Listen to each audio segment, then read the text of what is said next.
Sit, turn, tap, sit. Good boy. Ruff. 5, 4, 3, 2, 1, 0. All engine running. Liftoff.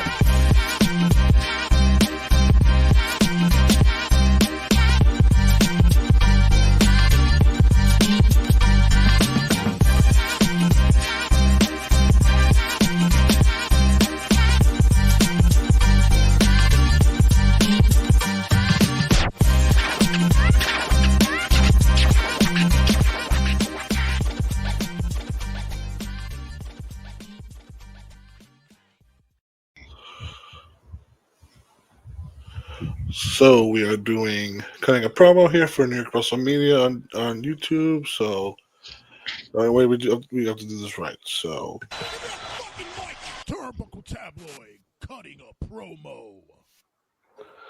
we are here from History and Headlocks cutting a promo for everybody. Talking about AEW World's End. Mm-hmm. You really feel like the world was ending? It's been feeling like the world's ending for the last year. That is true. we will not get into it, but yeah. I will say though, I've been very, I'm gonna say, impressed with the branding of pay-per-views for AEW. I will say they're at least different from what I've seen in the years past. Yes, absolutely. I think the idea of them finally doing pay-per-views every month now, I think, is a benefit to them. Where because you have the roster for it, right? For in AEW's case, but it's also in the case for Tony, where you still got to book week to week. You got to develop stories that people care about. So yeah, it's definitely 50-50 on that end with Tony Khan, which we'll get into on this show. But not right now. Later. But yeah. So, what was your thoughts going into this show? The card was solid. Mm-hmm. Definitely a solid card. The majority of the build-up was around the C2. So I knew that was going to be the main focus of the whole card as a whole, and the rest of the matches would have just kind of been secondary to those 3 matches that we would have seen. Mm-hmm. But I was pretty positive about it.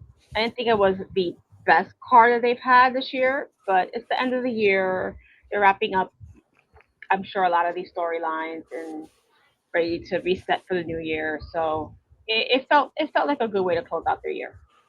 I will say it's not one of their best shows of the year, but it's definitely It's definitely in the middle where a lot of the stuff they definitely deliver on the show. But it's also again one of those things where you look at some matches where it wasn't needed on the show, but it was just there for the sake of we got to have it on the show. But I will say I want to also point out for everybody that is watching this that you did go to the Collision tapings. Yeah. At the Hammerstein. So what was that experience like for you, at least in that venue?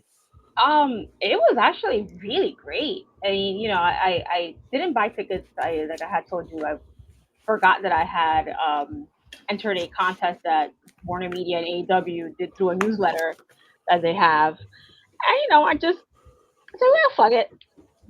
Signed up for it, completely forgot about it. And then while looking for tickets for the shows, the prices were a little out of my range currently with my budget. So I'm like, oh, well, can't go. And then I got the random email saying I won the tickets. I won tickets. And really, it was any Dynamite or Collision of my choice. Really? So I tried, and I was like, oh, wow, that's really generous. So I had them check Dynamite, and they were like, no, the only seats we have left are floor seats, and we can't. They're not there. They had a budget of $200 for the tickets. Okay. So they were like, we could check Collision. I'm like, fine with me. And they got us these excellent seats at the lower level, the first balcony at the bottom, right in the front row, like literally looking into the corner of the ring, facing the entrance. So the view was prime. Like if I ever buy tickets for a Hammerstein show, that's where I want to sit. Wow. Fantastic. The audience was into the whole show from start to finish, just hot. The place looked sold out. Wow. Obviously the Hammerstein's an intimate venue, so it's not like it was packed with people, which made it better like that. It didn't try to oversaturate the venue with people. You had room to move around. You had leg room. Um, and even the presentation of the show was great. You know, they started off with a few Ring of Honor matches Mm-hmm. that they taped. They were all pretty good. Then they started taping the show. Tony came out, did his spiel. Um, the show itself was fantastic from start to finish. You know, it was just straight up match, match, match, match, match. Mm. We got the Death Riders came out on our side where the exit door was, which it was freezing with the doors open, but they all came out. I got to see how massive Claudio is up close. Mm. And the matches themselves were all just like I said. I mean, it's Collision. When after the taping was over, I'm like, it's a must see because every single match was just So wait, you're telling me they're coming from the side door from outside the building? outside the Death Riders. Yeah, so they were pretty much standing there until they got their cue. Yeah, I mean, we saw them sneak out during the previous match, Mm. and they went up. There was like a little stairwell that they went up, so they were up there. But yeah, there was a few minutes before they were able to come out, and the door was open the whole time, and we're like, yo, it Yeah, was because freezing I was that about to day. say it's New York City. It's free. It's right now freezing. Yes, And the day you went, well, no, it was like pretty much. It was close to one of those colder days we've it had was the last very couple of cold. weeks. Yeah, I didn't think it was going to be that cold that day when I left the house. I had to buy this hoodie because it was freezing in the right. city. And I remember at one point I looked out and I could see Garcia like this, Oh my god. freezing, and I'm like, dude, you're from Buffalo. You should be used to this. Well, that's why he pretty much wrestled a lot. He wrestled a lot in L.A. So True that. So, yeah, I mean, the show was fantastic. The will say though, when they had the last two matches for the C2 established, I was very confused because I really thought they were going to have Okada and Takeshita in the finals. I think right, a lot of people really saw that build up towards that, and that Takeshita would defeat Okada, leave the Callis family, right. But then they threw that monkey wrench in and made them the semifinal match. Yeah, the one thing I think with this Continental Classic or the C2 that everybody refers to it as, I think the rules need to be set a little more clearer, or like how the whole setup is, because you would think, oh, the two leaders in Gold League and Blue League would face off in the semis, and then the winners face off in the finals, but they have it reversed. Yeah, they flip it, but that's always been the case. It's just, Yeah, but it's just I think this is the third year in a row they did it, and I yeah, still forget that part. yeah, exactly. I mean, I forgot it too, and I was like, why couldn't they have just done it the other way so that Okada would have wrestled, I guess Moxley, and then Takeshita and Fletcher would have. I think right. They were whoever I forget which league they were in. It would have been if they did it by leagues, it would have been Fletcher and Okada, and then Right, Nakashita and Mox. right. Right. Yeah. So it was very confusing because I'm like, okay, so now where are they going with this? Just also Because too by the time they got to determine the semis, everybody in the Gold League had 6 points. right. So I thought maybe they were gonna do like a four-way match. Just mix it up, Yeah, mix it up. Kevin Knight and Pac had a really good match on television that went to a draw. So Right. I will say for a guy like Kevin Knight, somebody to watch out for in 2026. I absolutely agree. And I absolutely agree. I think aside from, I think also too when it comes to this stuff, when you see guys like Moscow Dorada or Roderick Strong or Jack Perry or they're the fall guys. Like they're not going to win. Right. They're going to be the ones that get pinned. But it's Right. also like for like one of those last minute moments where it's like, oh, Roddy gets a pin on Claudio, so that ruins Right. Claudio's chances. Like there's always going to be that one spoiler in this tournament. Right. And that match was it ended so suddenly. I was like, is everything okay? Yeah. I thought like, And meanwhile, Claudio wow, is walking around with the CMLL World Title now. yeah, he's good. Right.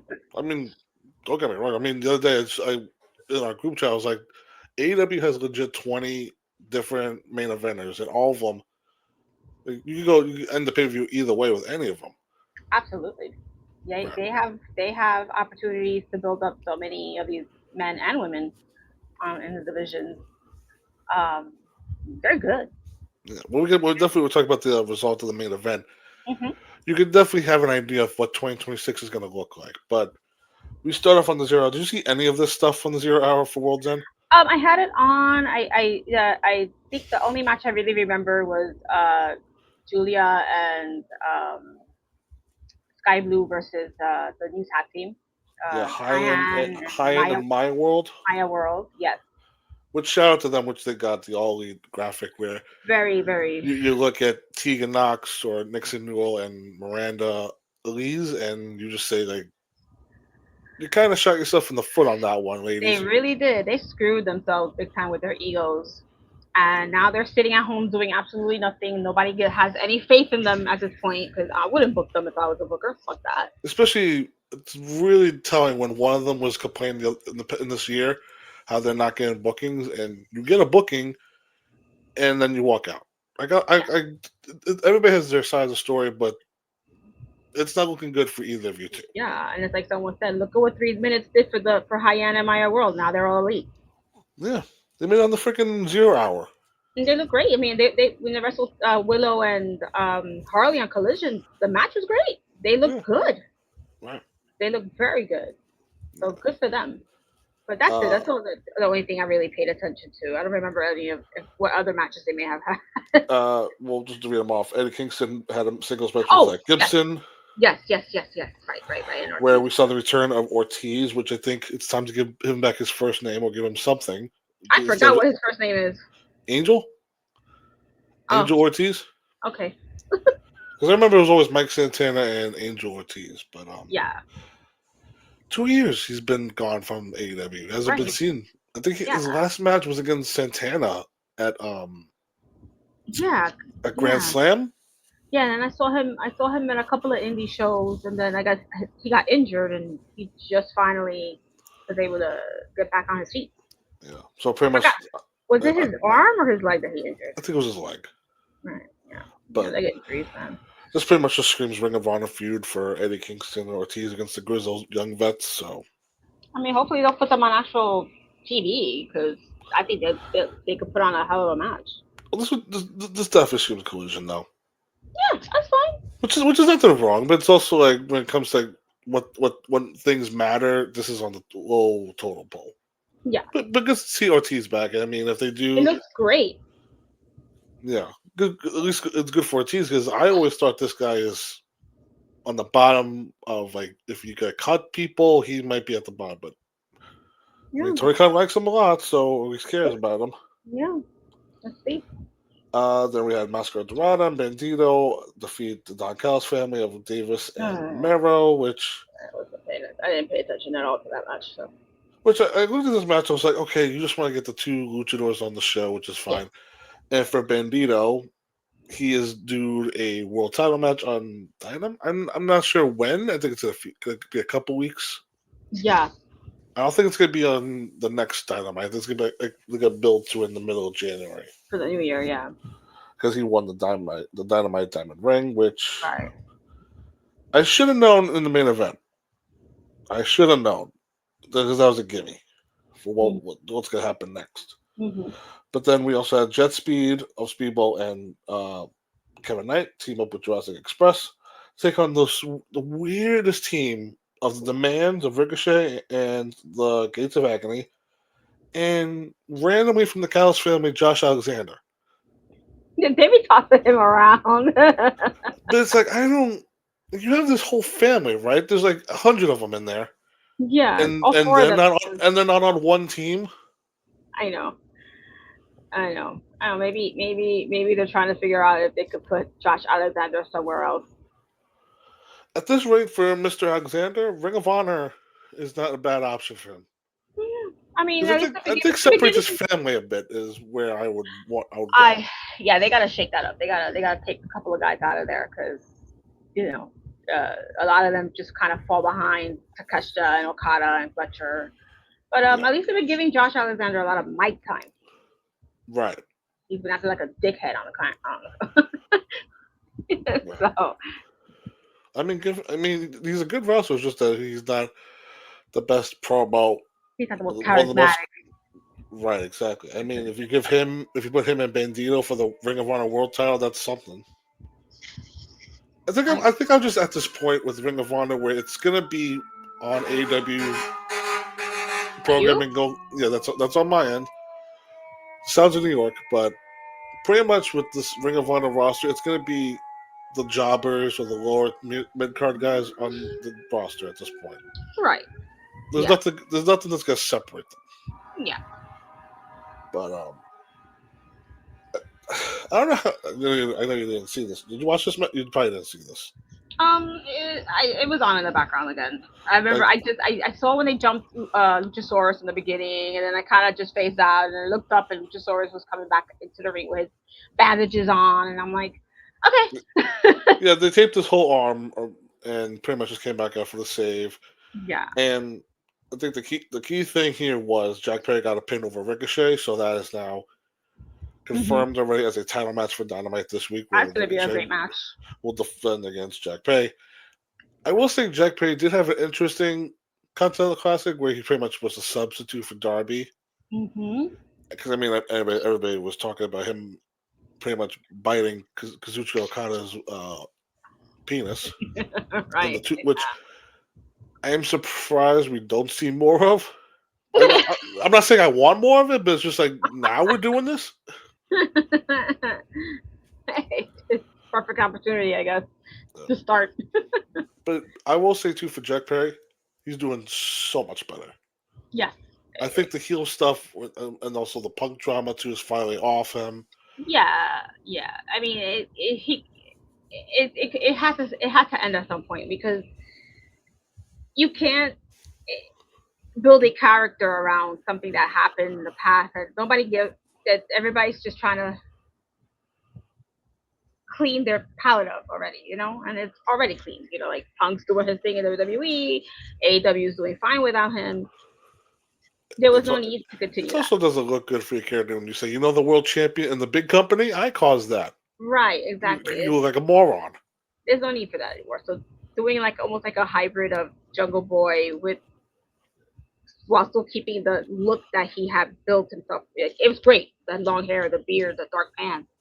I think it's a good thing to call him Jungle Jack Perry because I don't know if you remember early on when JR had trouble saying like, "Oh, it's Jungle Jack Perry Boy," or like he kept saying like different versions of his name. I was like, "Are you okay, JR? Like it's Jungle Boy. What's wrong with saying that?" Yeah, that good old JR. Yeah. But we start the show off with I think the match that everybody was looking forward to was Okada versus Takeshita in the semifinals. Now, like you said, we pretty much thought this might be the finals, but they definitely held back a lot here. Where there's definitely going to be another match down the road, hopefully by Revolution. Yeah, I think so. When the match started, I was like, oh well, you know what? Prior to the show, a couple of days before, I was thinking maybe this match will go to a draw. And they'll go to the finals with Kyle, who'll defeat Moxley, and then we have all three Kyle's family members just fucking each other up. With no care about the fact that they're in the same faction. Right. But then they said no time limits, and I'm like, well, there goes that idea. Right. I was gonna say too. I think they have like that thing established where it's like the semifinals. There must be a winner. And I was like, okay, never mind. Yeah. That would have been a really great final match, though. But okay. But like I said, more come, and especially too. They both have big matches coming up for Wrestle Kingdom this weekend, where both of them are in the main event. Okada's going to be Tanahashi's last opponent, right? And Takeshita has a big title match against Yota Tsuji, who I saw this morning was very outspoken, saying that he hates the relationship with AEW. He thinks it's not helping him. Well, it's not helping New Japan. I was talking with Francisco. I said he'll be at Forbidden Door this year. It's definitely gonna change. I'm waiting until his attitude changes, where he gets a big check from Tony Khan to come in and work a show. Yeah, unless they're building something up that we don't know about. It could be completely, yeah. But it's also too because there's certain like David Finlay he's gonna be exploring his options for free agency. Where a few of them are. I think more than likely he's WWE bound because I feel like if his father works for WWE, that's gonna be an easy connection to go in there. Yeah, don't know how he'll And fit. just like when I think about AEW, I cannot recall him ever appearing. No, I don't. As far as I can remember, I don't think he has it as of yet. Right. As of yet, you never know. Right. But as of this match, Okada and Takeshita, pretty solid match. Again, Oh yeah, everybody should go watch this.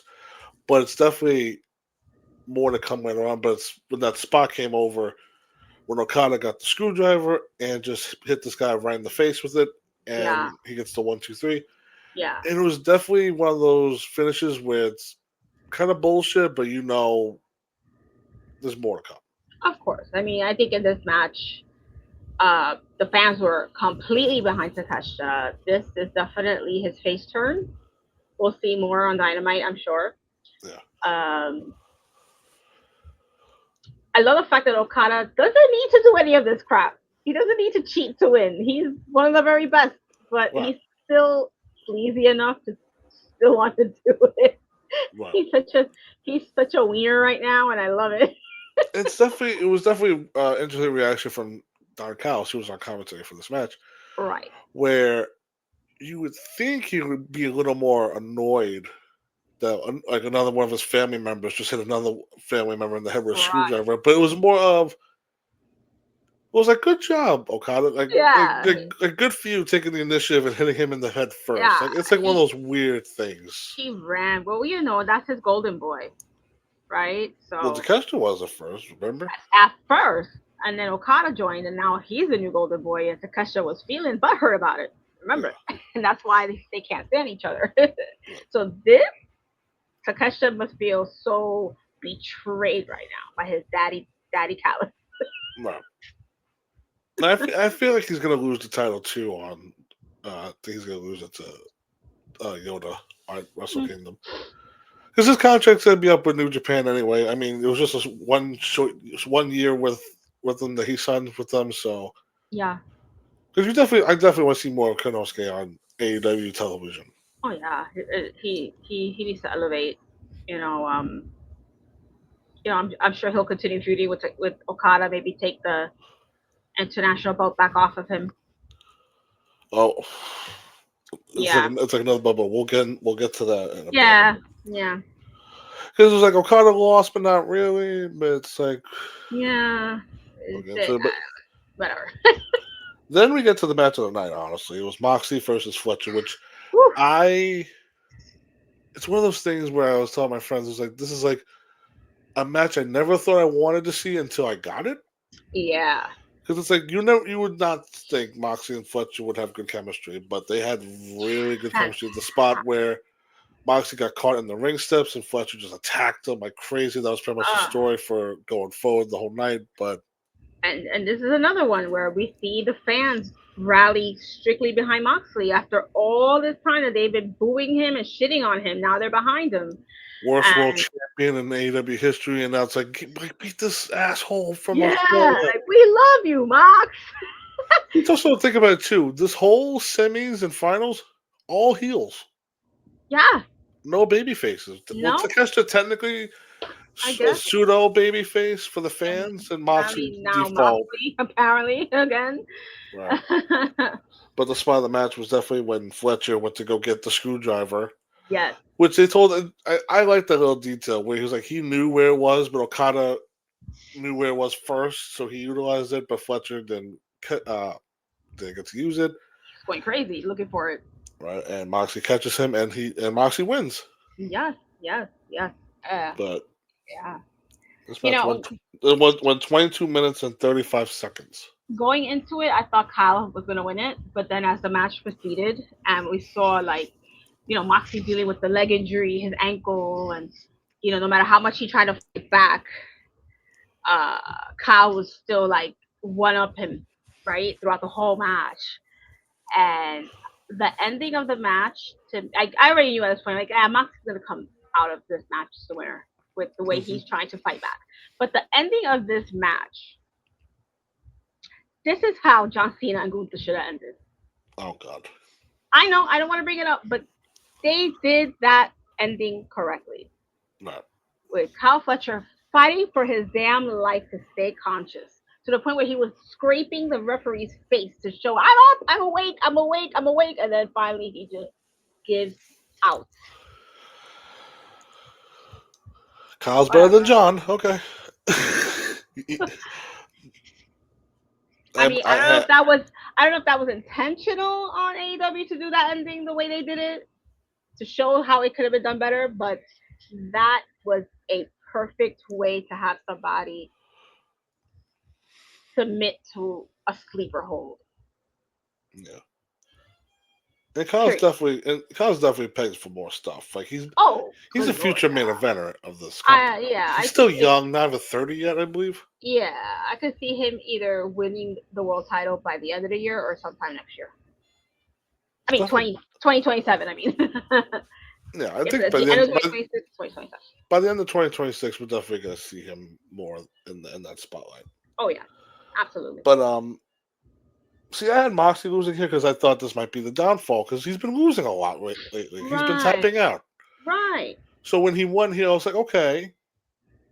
So if he loses in the finals, that's when we're going to see some more, like the Death Rider is going to say, "Oh, you fucking loser!" Like we're sick of this shit. Right. But we'll get into that later on. Then we had then Chicago, so they had to do a Chicago street fight. It was FTR versus the Bang Bang Gang. The only spot we need to talk about here is Stokely missing the damn table and nearly killing himself. And you can see his face as he floated over the table. He was like, "Oh shit, I'm fucked."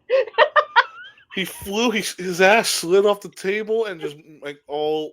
It was like the bump we saw at Full Gear, but 10 times worse. Oh my god! First of all, that was hilarious. Where he was just laid out for like the rest of the match during Full Gear.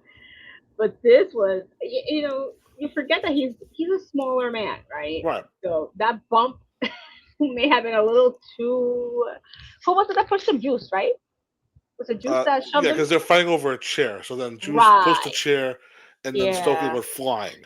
Maybe Juice put a little too much juice into that little push because he just completely. It was one of those where you could hear R. Kelly's song playing in the background as he's fluffing.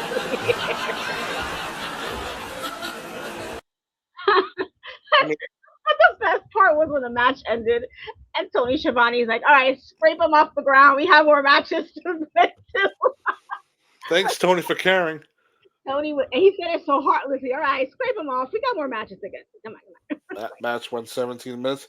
It was one of those. It's like one of those matches like you could have done on Collision or Dynamite, but on this show it was fine. It was because when you're doing a tournament with the semis and the finals, you need some time for the guys to get rest. So this was a good street fight, but it's also one of those things where no Edge, no Christian. I really was.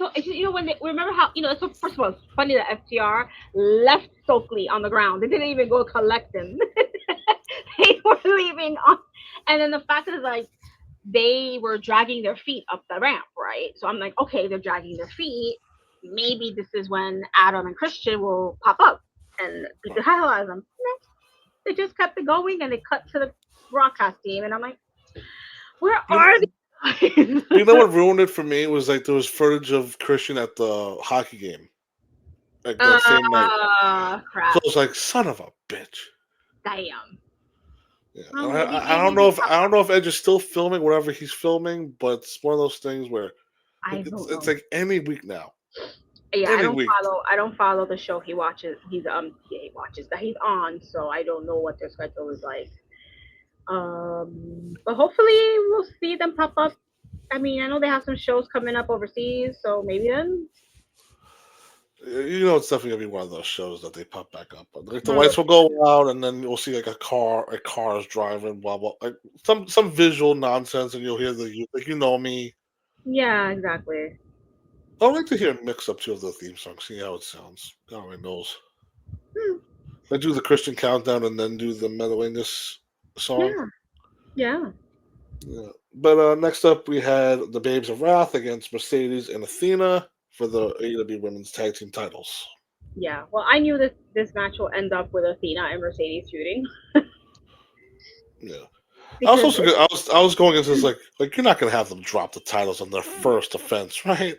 no way, no way. I mean, I knew, it's Would have made the tournament like meaningless at that point. yeah, exactly. And Mercedes and Athena are attacking that look fantastic on paper because they're such strong, dominant, confident, egotistical women. Right. They're champions, blah, blah, blah. But once they're together, they just don't mesh. And it's Right. not, and that's intentional, obviously. It's to show that they're too big. Their egos are too big to be together as a unit. You Yeah, know, because both of them are egotistical, where they would right? want to look at each other's belts and be like, I would like to have that one in my I mean, collection. did you see the way Athena was side eyeing Mercedes when she started doing the dance in the ring? The way she was just looking at her like, "Girl, please." Did Athena do like a little dance too? She might have. She did like a Willow, like what Willow does at one point in the match. Yeah, she Which, did. She did. She did. She was doing a Tamak Willow. Yeah. yeah, I will say for Harley, it's still crazy. She's still fresh like, in wrestling, where it's like this is what her fourth or third year being a pro, I think so. and pairing her with Willow is a smart move. Absolutely. She's doing great. She looks great in the ring. She's beautiful. She's, she's actually athletic enough to pull off a lot of the spots. She's got some innovative little moves that she does here and there. She's really doing great. She I went think a from lot of, yeah. What yeah, are you gonna say? no, I'm just saying, I think a lot of people underestimated her, just thought that she was just a blonde with boobs. A throwback to back in the day. And then, been she's been showing up I and mean, doing her thing. it doesn't it doesn't hurt to look at her because she's a beautiful blonde Gorgeous. girl with big boobs, She's absolutely gorgeous. Yeah. but she's also very entertaining because I think AEW definitely missed out on those puppets. Yeah, she's got a great personality. Selling little Every, Monets. yeah, I would have bought one. They're so cute. But she's super talented. She can sing, play musical instruments. She's a ventriloquist. She could do everything. This She is do insane. everything. She is like the total package. And I think the story too is that Not fair. she just learned it because she just said, "Fuck it, let me learn how to do ventriloquism." Sure, why not? But match went 13 minutes 10 seconds with the Babes of Wrath retaining here. So And leaving with Mercedes sitting on the apron with Athena screaming in her face. and then I don't know if it was at this point, but they had Mercedes go into her locker room, and she was like, "No comment right now." And then Yeah, her screaming, throwing shit in her locker room. lost her shit. Yeah, and then she challenged Willow for Wednesday. She'll put her Right. title on the line, and she dropped a blatant f bomb. That there was no censorship on this at all. I was like, "Woo!" Mercedes is mad, but I was like, "That's if I was." I know it's on pay per view, but if I was like, if somebody was in charge, I'd be like, "Yeah, that's 5,000 coming out of your paycheck, lady, for saying fucking." we're all adults. Come on, this isn't freaking But it's WWE. also they're telling the story. She's losing her Right. shit. She's She losing is. match after match after match. She's losing And more titles. I love it. This is exactly what I was like. I can't wait to see her downfall is gonna just be like slowly cracking and crumbling and going absolutely insane. We're gonna see her coming out with raggedy wigs, her makeup all messed up. I don't, it's like when, a couple years ago when they did hey, when Baron Corbin was the king, he lost the crown and he Right. got broke and became like bum ass She Corbin, was like a sad hobo. Corbin. Right. It would be interesting to see like sad Monet. Sad Monet. Yeah. Not dancing. If she doesn't dance, it's very like Like she's not into it. She's like yeah, like blah blah blah. But right. it would be interesting if Willow beats her. We're recording this the day before Dynamite, which I know. on the last day of the last day of 2025, and Mercedes drops the one belt she cares about the most That would be. in her collection. I think that would be so. I mean, even though she already has the tag belt, I think that would be so awesome for Willow because it'll be her redemption with her. Like she got her belt back because she lost it to Mercedes. They have a lot of history, those two. So. Right. But there's definitely a lot of other women on the roster too that would benefit from the TBS title. I'm not saying because Mercedes eventually in the new year, like I would say either by All In London or maybe Double or Nothing, like she'll be the AEW Women's World Champion. She's got to drop more of those belts. Yeah, she needs. I think at this point she needs to drop them all, and then have Oh a yeah, redemption arc to it. absolutely. Because One belt that matters most. the one belt I think she can't really defend is the Owen thing, but that's just aside the point. But it's Yeah, definitely that's more good start symbolic. with the ROH TV title, then Right. the Rev Pro Women's title. Which, by the Right. way, you and me pointed out, I was like Alex, can you fix your underwear a little bit? Like they're so far up your ass. I mean, whew, I don't know how she could work like that. I'd be chased up.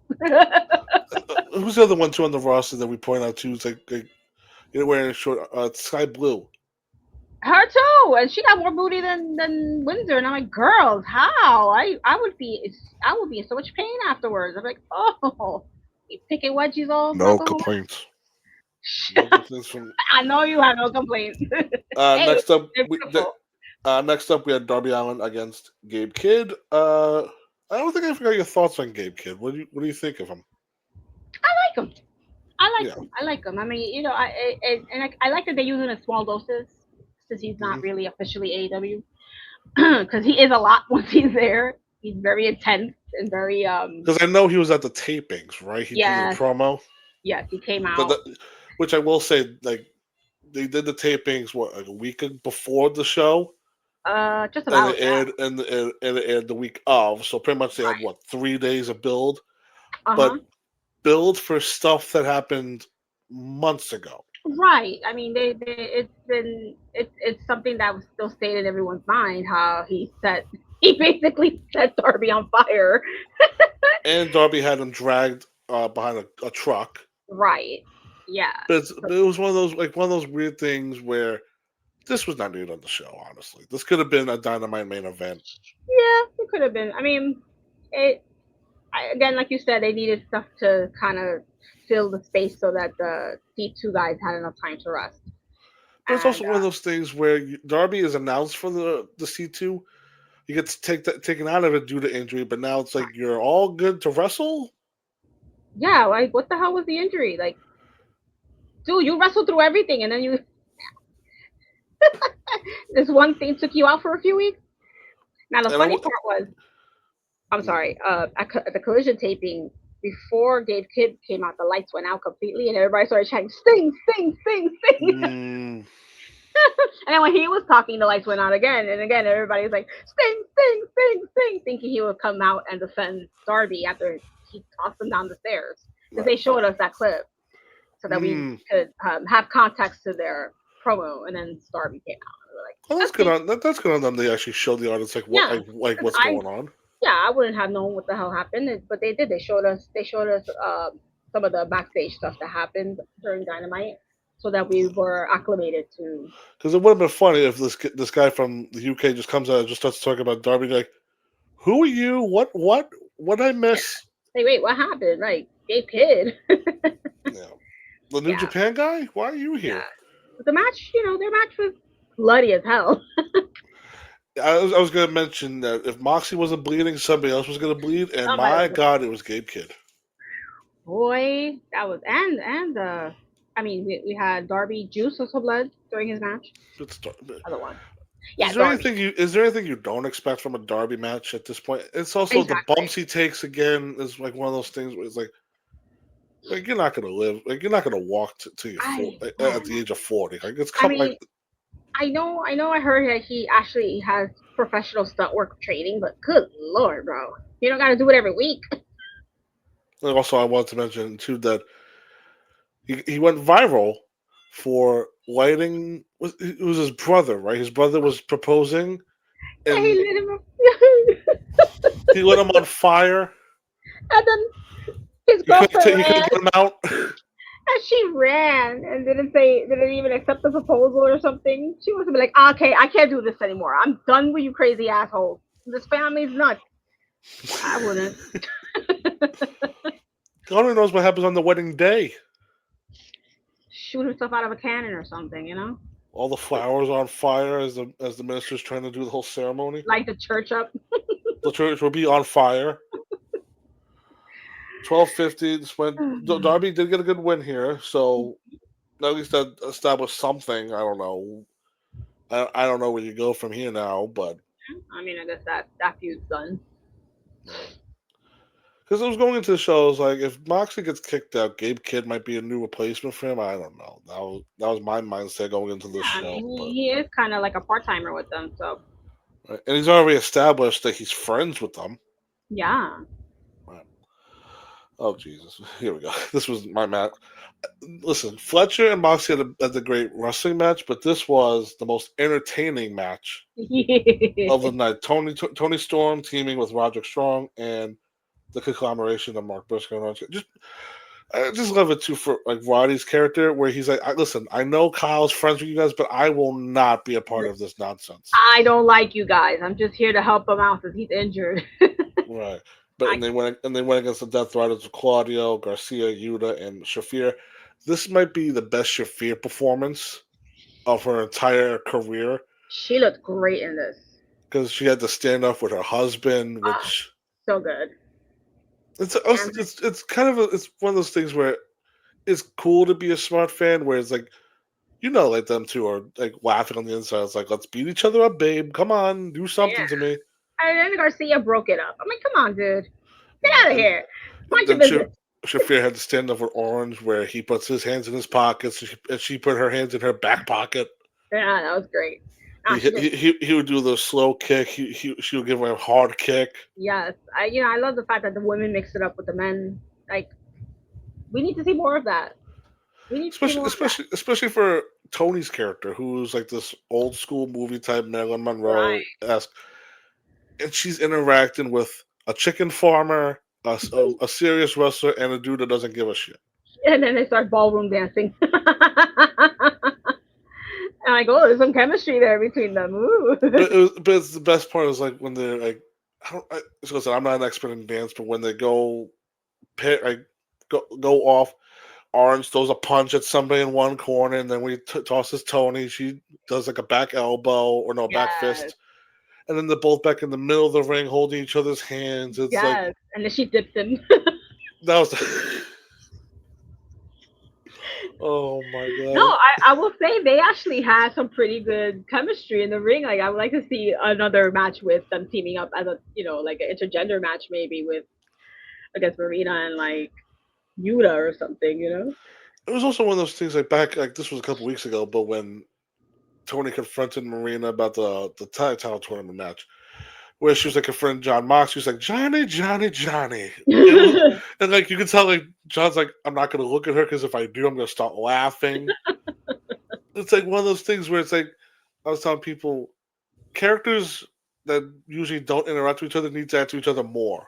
Exactly. That's why, like, on Collision, when we finally got to see Tony and Briscoe, Mark Briscoe, finally interact, like, those are the two that you wanted to see because they're both so wacky, Right. right? And then they finally have their interaction and then they shake hands and then he kissed her hand. And I'm like, oh, that's so cute. He's so respectful, isn't he? Such a gentleman, Oh, he Yeah. was. And so we had Luther come. Pretty much. Oh my God. Luther cracked me up when it came out. I don't know if you noticed when Tony kissed Mina, she gave her the big smooch, and you see Luther like, like my turn, and then it happened, and he was like, oh. He looked so heartbroken. Oh shit! He's been dying for her to give him the big smooch. They have to do that. They have to do that one day. Just have her plant a big smooch on Luther so he could finally be like, oh, and maybe have him faint or something like a little. By the way, another touch for like Tony's character where it's like they didn't say this was like, oh, this is a mixed nuts match. Mixed nuts match, yeah. Where I was so close to telling you DM you like what the fuck like what is this match? It was pretty much just a 8-person hardcore scramble, which I will say for the hardcore standard, it was definitely low on this show.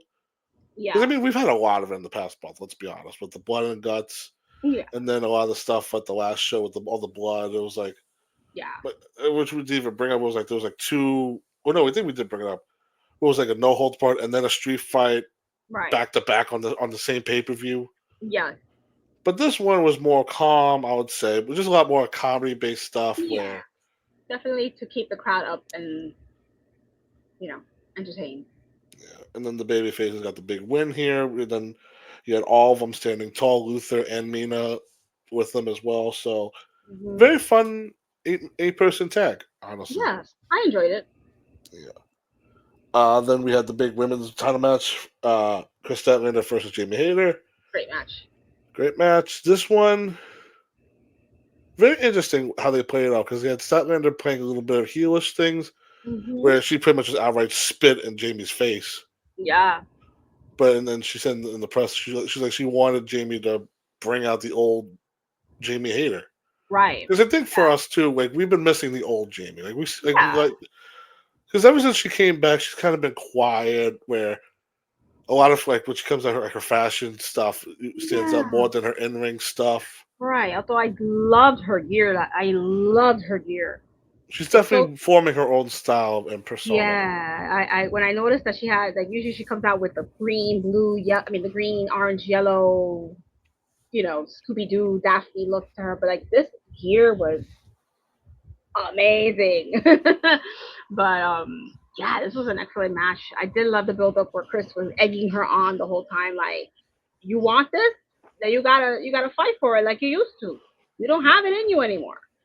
So it's true. Like Jamie needed that kick in the ass to bring out the Jamie that you said that we love to see. That kick ass, strong style woman that we got used to. And both of them put on a hell of a strong match. They were just walloping each other throughout. I think for the longest time now, for the last couple of months, we've been seeing teases of a heel Chris, but maybe that's just by design. I don't know. We'll definitely see where they go Yeah. because in the last couple of weeks too, they've been teasing. I thought they were going to change this into a three-way Hmm. and have Tekla involved because she's been Hmm. involved in the build for this going into the show. Right. But she's probably getting a title shot soon. Yeah, that's probably the next thing too Yeah. because I think they don't have another pay-per-view till Revolution? Revolution. Yeah, because then they have Because Grand Slam March, right? in Australia. right. February. Yeah. So that's probably what Tech was gonna get. She's probably gonna get a title match on that show. But Yeah. Yeah. this match went 18-10. And honestly, Statlander has been very impressive. Still, she's continuing to get better. Jamie Hayter is still one of the best ones Hmm. on the roster. But I think Hmm. going forward, there needs to be another top heel for the women. I don't know if it's gonna Uh-huh. be a Tekla or a Megan Bain. It's got to be one of those two. Yeah, I think that those two are getting built up for that. Right. You're correct. Because if the men have MJF, the women kind of need somebody like that. Yes, they do. For like where let the babyface women go after that one person. Right. I mean, I guess that could also be Mercedes. Yeah, but it's like again, like she has to have her fall first, and then Exactly. go get what she wants in the end. Yes. And then we had the Continental Final with Moxley and Okada, Hmm. where I was very I don't want to say. There's two ways to look at this. It's disappointing that Chicago really didn't care much about this match until the end, I think, because the crowd really wasn't that loud, I would say. Yeah, Francisco said the same thing. He's like, yo, this crowd sucks. And I'm like, yeah, like sometimes Chicago, they only get hopped up when their Lord and Savior is in the ring. Mm, But I mean, this is a match that, like you kind of said about Kyle and Moxley, like a match you didn't know you wanted until it happened. This is for me, it was Okada and Moxley. Like, it's never faced off before, right? right, first I think time. this is their first time ever, and I'm like, whoa, this is going to be really fantastic. And then with everything that happened with Moxie's ankle, we knew that it was just going to continue with this, and it was just going to Right. be more adversity from Moxley then. And it's also one of those things where they've been putting it over. Okada is the best tournament wrestler in the business. Right. I mean, the amount of G1s he won. I mean, he won the Continental Classic last year, so he's going into as the defending champion. Exactly. And now, because I think let's also talk about this aspect where the shows tend to go long. Right. And when you've seen a lot of the stuff that we just recapped, I mean, after that 8-man tag, it was definitely hard for the women to get the fans back in it, but they got them back in it. Yeah. For this one, it was more of we're waiting, Mm-hmm. and then we got the finish, and then Right. it was pretty much finish. Nobody. If you would have told me this was going to be a thing I would say bullshit. Yeah. Moxley beating Okada in the finals. Yeah. I when Takeshita lost in the semis, I was like, okay, maybe this will be Kyle's turn. Even though I wanted Takeshita to win it, then Kyle lost. And the Kyle lost. So then it's like, now we have Moxley and Okada. What the hell? Yeah, and I was like, I don't think Okada's gonna win this. I think he's gonna, and this is gonna be the way, like you said, the way they were building him up as the greatest tournament winner of all time. He's gonna lose to Moxley, and with the and way this is when Moxley, and then the hammer would drop on Moxley with a death word. It would say, "You're a giant loser. You're not following the statement, whatever mission we're on." And the whole thing is that this was Moxley's redemption. This was his redemption arc. Right. This was his redemption arc the whole time. The whole time. So now Moxley is the new Continental Champion, and then he cut the best babyface promo. He's cutting. It was like, yeah. It felt so full circle to me. Really? Because to me, it was very mission accomplished. Because when he created the Death Riders, what did he say? That the AEW guys were failing AEW, that they weren't doing what they had to do, that he wanted to make them hungry again. And by any means necessary, he was going to beat their asses until they were hungry. He wanted them to come after the Death Riders. He wanted to see that thirst in the AEW roster again, because he felt like they lost a lot of that passion. Right. And what happened? They started coming after the Death Riders, and they had feuds with just about everybody in the whole roster. And look at how AEW elevated as a whole in this past year. Yeah. Yeah, that's one way of looking at it. It's just also where it's like, you also remember this was the dude that had the world title in a briefcase for so many months. You couldn't see it. Like, he had it on it was like hostage. It was pretty much, his character was a hostage takeover. Right. It's like he was like, I want to bring this out of everybody, even if I have to be homicidal about it. But once he held the belt up with pride, right? Right. And he cut this promo saying how amazing AEW has been, how the belt was for everybody backstage, because they finally showed him that they do love AEW as much as he loves AEW. And meanwhile, you have Claudio, Garcia, Yuta, and Shafir standing right there, and I'm like waiting. I'm like waiting. Yeah, because when they came out, they seemed so hunky dory, a little too hunky dory. Like, they're definitely like very happy. Like, thank God you won, because if you're gonna lose, like, you're gonna get a beating. But that's also now it's like he was saying like, oh, the roster is great. This company is fantastic. How much he loved everyone and how he loved the fans. And all four of them had blank faces on them, and you're like, they were like good soldiers the whole time. They're just standing there like good soldiers the whole time. Like you said, I was waiting for one of them, like maybe Claudio, to clothesline the shit out of him when he had his back turned. Nope. They gave each other a big hug and they just went to the back to celebrate. Now it's like, do we have a Death Riders versus Callis family feud? I mean, I don't know. That could be the build-up, but I can't help but notice that Pac was not there. Right. And I know that he didn't have a match, but you would still expect them to be there as a unit. Right. So is he the key to having the rest of the team turn their backs on Moxley? It's definitely by him not being there. It's giving off like he was like the good soldier that now takes the mission that John initially had, but take it to the more extreme route type of thing. Like I feel like he's going to be the one to try to keep them on the dark side. Right, where it's like Moxley's initial mission statement that he never explained on TV, but it was more of like he wanted the company, he wants the guys to stop being silly, take this shit seriously, but now like Pac's like, no, fuck the silly people, let them die type of. Right. I feel that would be the best. Right.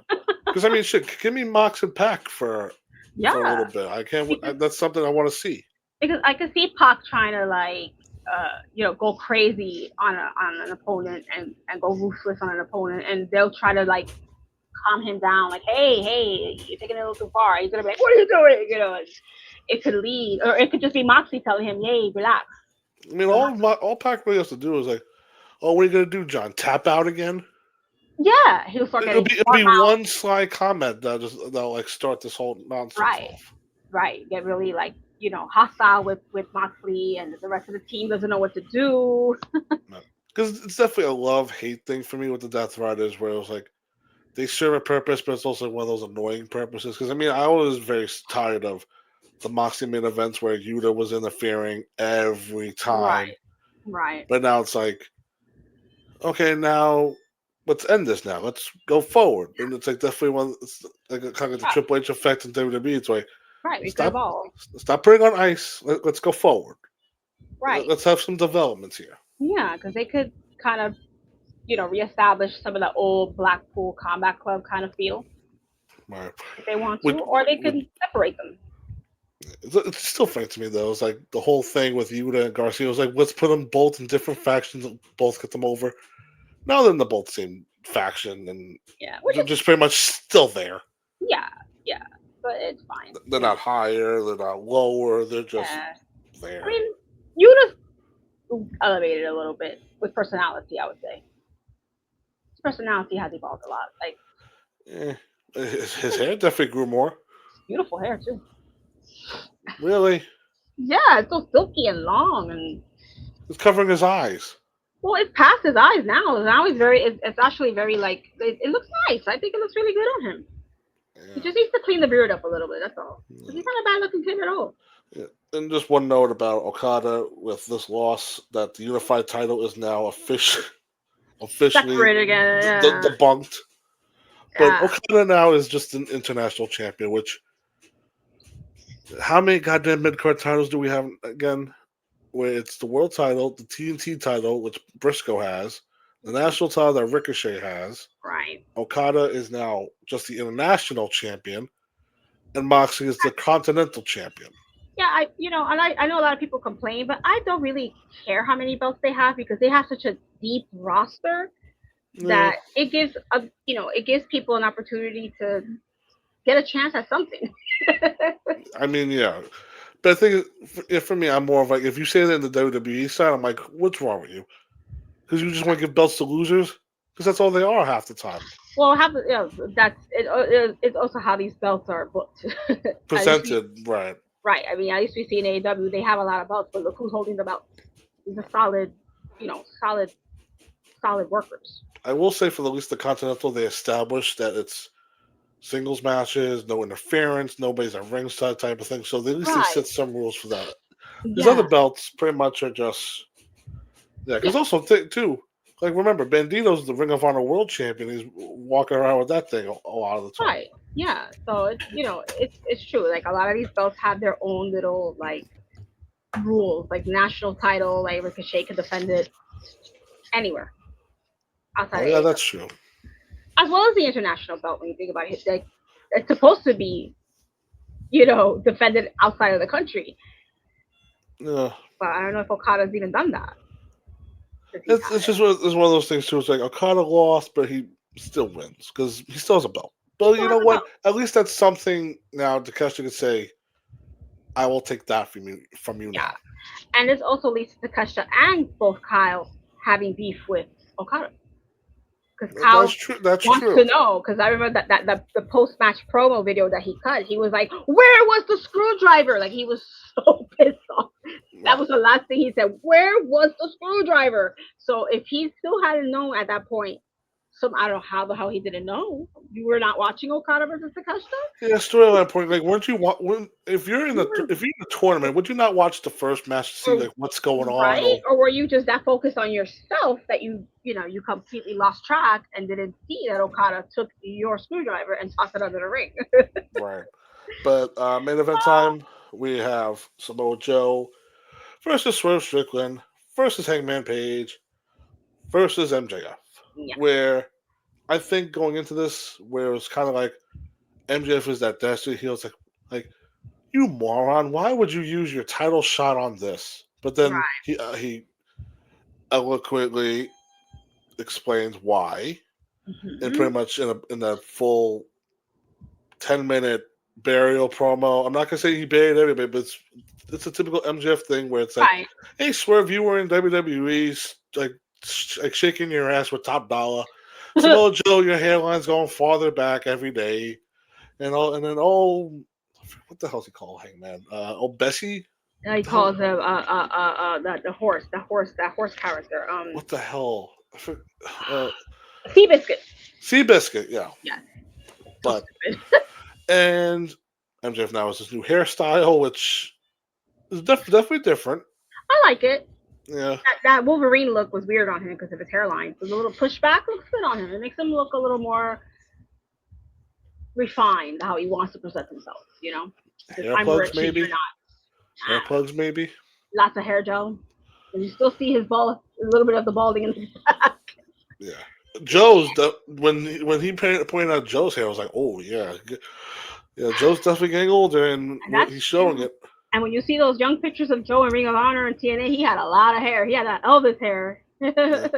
I mean, also Swerve brought up the tattoo on his face, the dick tattoo on Joe's face from all those years ago. Oh God. But I mean, I will shout out Swerve here with his Green Lantern entrance. That shit looked cool. He always nails his looks, man. That man is just. And when I always think of the Green Lantern character, it's always like Swerve's, like the African American version, not Ryan Reynolds' version. I never liked that, but seeing Swerve look like that looked awesome. He's just fun as hell. MJF looked great as well with his entrance. Pretty much. That was weird with the women. What the hell was that? I mean, it's MJF though. It's like one of those things where he has to have women near him. I mean, remember the one entrance where he pretty much just saw a lady with big boobs and just motorboated them?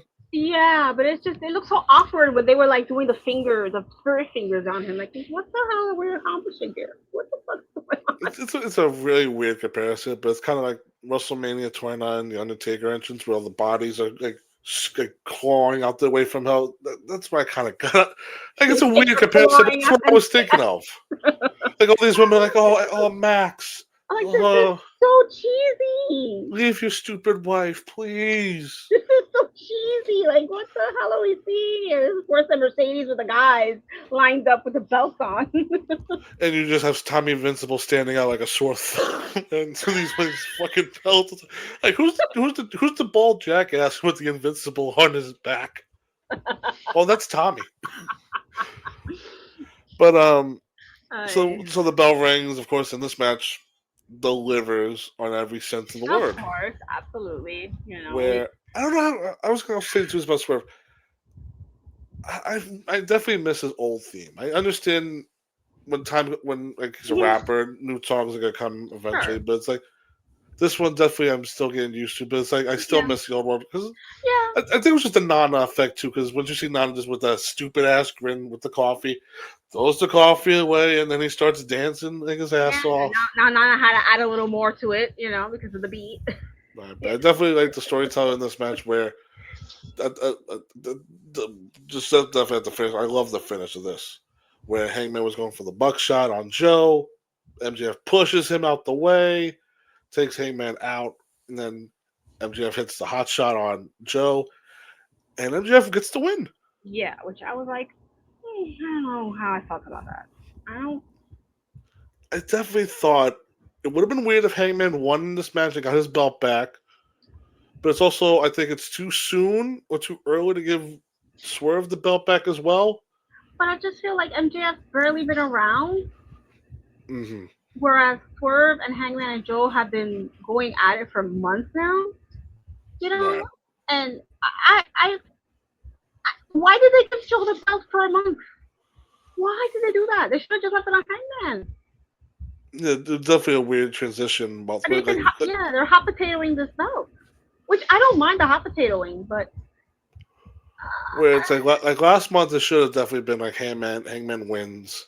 Yeah, then if somebody else should have won. Yeah, but it's also then it's like you have to try and convince yourself why is Joe in this match because it would have been his second loss to Hangman. Yeah, right. It just I don't know. It felt a little weird to see MJF come out. Not so much convoluted, just weird to see him come out as the winner. And I'm kind of like, I don't want to see him hold this belt for another 400 days like last time. Like, I think they need to hot potato it one more time to Swerve. Just close out the square. Well, I definitely think I had somebody point out to me that with MJF, he's definitely the perfect heel champion to have to put over your next top Yeah, champion. Because yeah. I don't I agree. I think him holding the belt for another 400 days it should not be in the plans. No, But I think give him 6 months especially until like I'm sorry, like especially we don't know, like he's always in and out doing something different outside of wrestling. Like he's been filming a lot. Like is he gonna stick around for a while mhm. so that he can actually be around to defend his belt or what? That's where I'm a little like he hasn't been around because he's been doing Hollywood stuff, which is cool. I don't mind that. No. But to give him a belt when he hasn't really been doing much and he just came back and I don't know, it's just weird to me. Like But I think I don't yeah, know. I just think for the next 6 months where if you think about potential opponents and matchups that you could do for pay-per-views, him and Swerve haven't done them in a singles match yet. Yeah, And you've had them in teasing for, I mean, past forever. 2 years. Yeah. I mean, it goes back to when fucking MJF was singing the song to Swerve. Yeah, It's like, listen, I would rather see him lose it to Swerve at Revolution one more hot potato, and let Swerve kind of hold on to it for a bit. Because he's been, he Swerve's consistent. Besides the little injury, he came back really quick from that injury too. Like he was like, I'm not staying out long. but he what looks, it, but what if I told you they like say like so? Here's how I picture this for MJF's 2026, mm, where it's pretty much he goes against the people that he wrongs or people that feel that they need the belt back. I mean, Swerve would be an option at Revolution. And then I think Hangman, I feel would get a rematch at Grand Slam. Don't do that on pay per view. Do that on the special on the Saturday show. Then I think they're teasing something with Kenny Omega, where Kenny has yeah, I heard he that. said I got one thing to clear up. Hmm. It might be because Kenny's getting older and his body's Yes, breaking down fast. Where yes, it is. one final title match to see if he could do it. Blah blah. And then MJF is a perfect person to be that asshole. Be like, oh, poor Kenny, you fucked up. You put out your whole body in New Japan, and now you're over here being a mark, thinking you could do this over and over again. Blah blah blah. Then Mark Briscoe. Mark Briscoe got a win over this dude back in August There's another one. in Yeah, the and that's table another attacks one match. that he was trying to come back and he's like I still have beef with Mark before he disappeared for 3 months.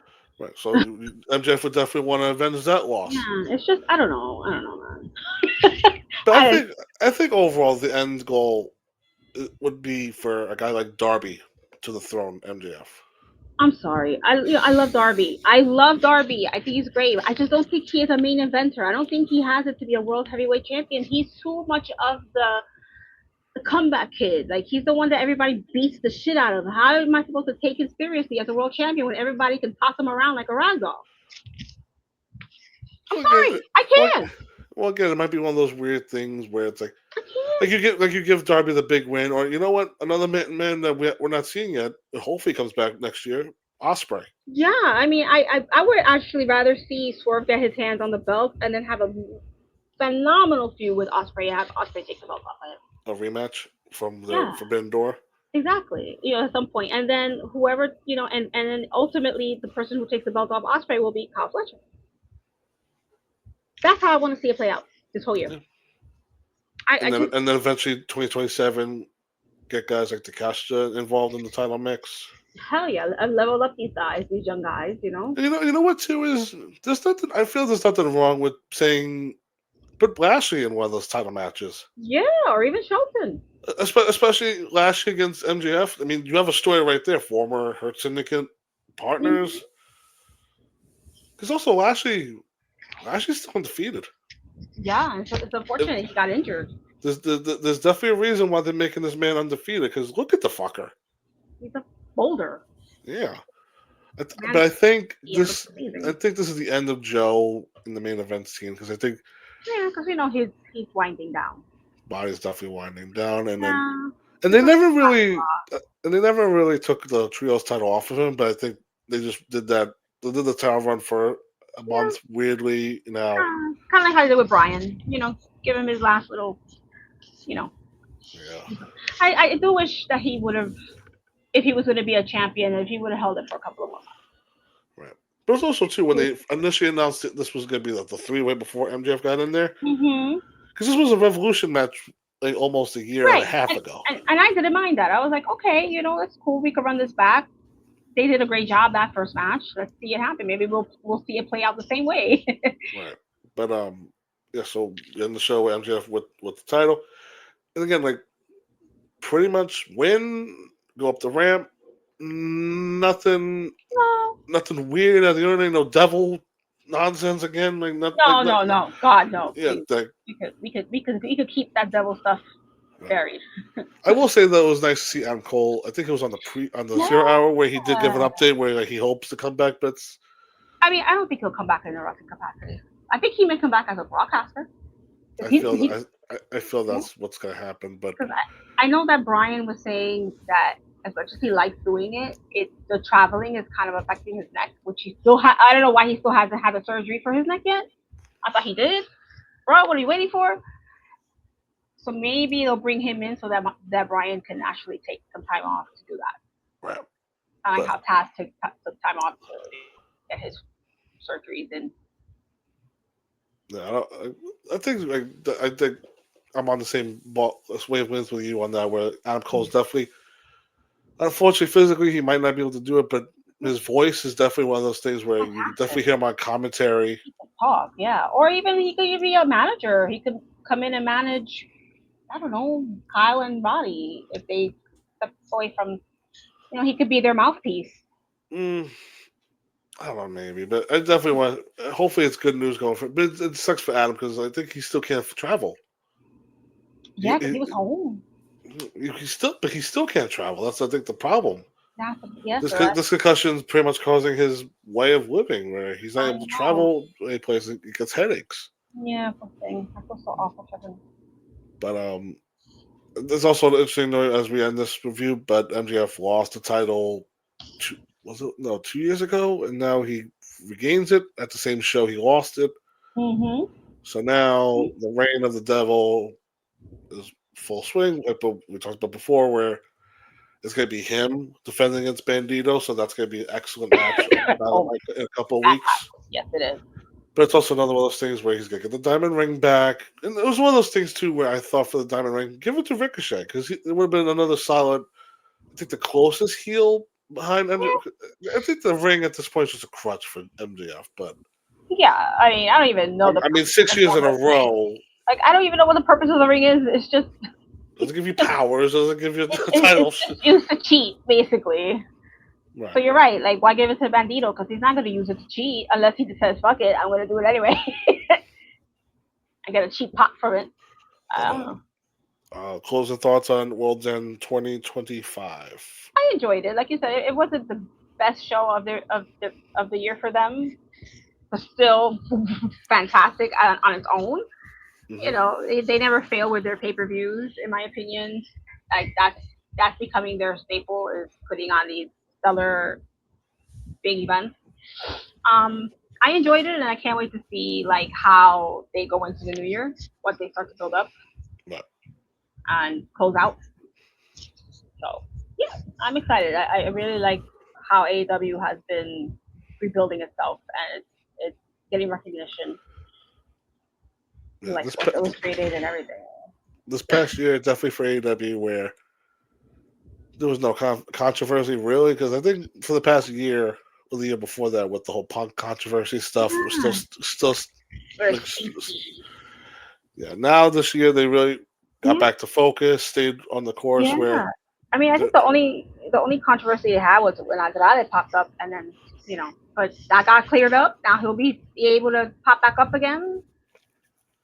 I don't know what's going to happen with him and Kenny, because they kind of tried to build that before WWE got the hook on him. Yeah. So, but thank you, Roosh, for whatever lawyer he got in contact with and helped Andrade get out of this mess. I was like, he got Mordos, because Mordos is a lawyer outside of wrestling. But also, too, it's also on this note for Andrade, it's definitely gonna be interesting where they go. Where they definitely showed he was in the Cows family, so if they continue that, we'll see what happens when they do that. But Andrade and AEW seems like the likely direction going forward. Yeah, he needs to stay on. He needs to be on his best behavior this is your chance. Tony's giving you a second chance. Like WWE gave you a second chance, and that got blown. So now Tony's giving you a second chance. Don't blow it, because if you do, what are you gonna do? Back to Mexico, yo. It's definitely funny that the guy that he had that fist fight with Sammy is in the faction that Andrade should be with when he comes back. Right. Like Sammy's like in a faction with Roosh and the Beast Modus, where it's like Andrade would definitely that's his family. That's his That's his faction. Right. I mean, who knows? Maybe they'll do a full reset when they're ready to bring him back and not put him in the Callis family, because they don't need anyone else in that damn family. And it's not even. I didn't want to bring this up, but this was on the zero. But they did a promo for El Clone. He's coming to Collision. I'm like, he has been. It was like he's fucking here already. We don't need a reminder. I know. Like, okay, unless they're doing this because what's his face is ready to come back, hologram. He's nowhere near ready. What did he hurt? I was about to say his dick, but no, seriously, I think he like ACL thing. I think or shoulder. Oh jeez, yeah. I'm not sure, but it was like the timing of that was horrible. But anyway, that's cutting a promo here from us here at History of Headlocks, filling it for Jay, who's feeling under the weather. So hope he gets better soon. But that is World's End 2025, 2026. Hopefully, big things come down for AEW in the long run for us fans to enjoy it. Yes. But until then, catch you guys in a bit. In the words of Jay Santee. All right.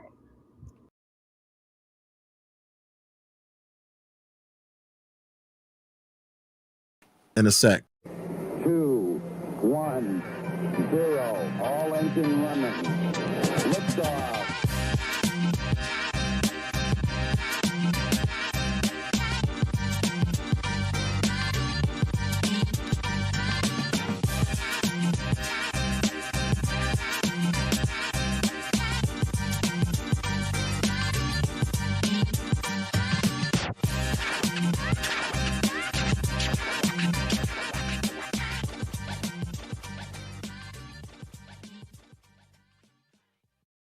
Sit, turn type, sit. Good boy. Ruff.